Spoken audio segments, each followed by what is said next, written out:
ফিরতি হজ ফ্লাইটের প্রথমটি সকাল 10:30টার দিকে হজরত শাহজালাল আন্তর্জাতিক বিমানবন্দরে অবতরণ করেছে। সেখানে আছেন সহকর্মী তাইমুল ইসলাম রায়হান, সরাসরি যুক্ত হচ্ছেন তিনি। আর রায়হান, প্রথম ফ্লাইটে কতজন হাজি ফিরেছেন জানাবেন?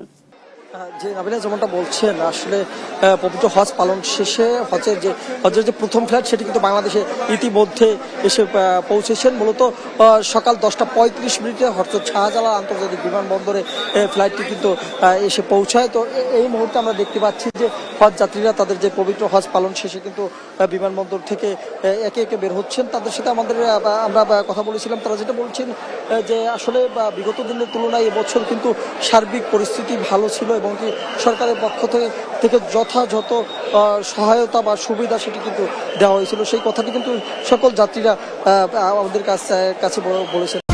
নিন মজাদার গোলমার্ক পপ, কুড়মুড়ে বাইটে ফুরফুরে লাইফ। আমি যদি একটু বলি এখন যেই ফ্লাইটটি এসেছে এটি কিন্তু সৌদি এয়ারলাইন্সের SD 5806 ফ্লাইটটি কিন্তু বাংলাদেশে এসে অবতরণ করেছে।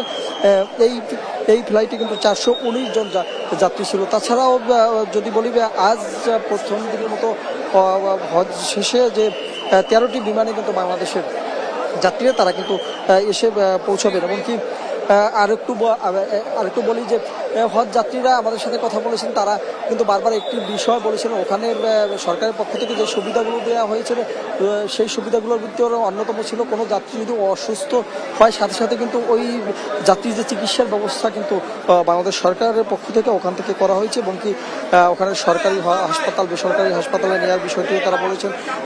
তাছাড়াও অনেক নারী হজযাত্রী রয়েছেন, তাদের জন্য কিন্তু আলাদা সুবিধা বিষয় বলেছেন। অনেকে কিন্তু দ্বিতীয়বারের মতো হজযাত্রী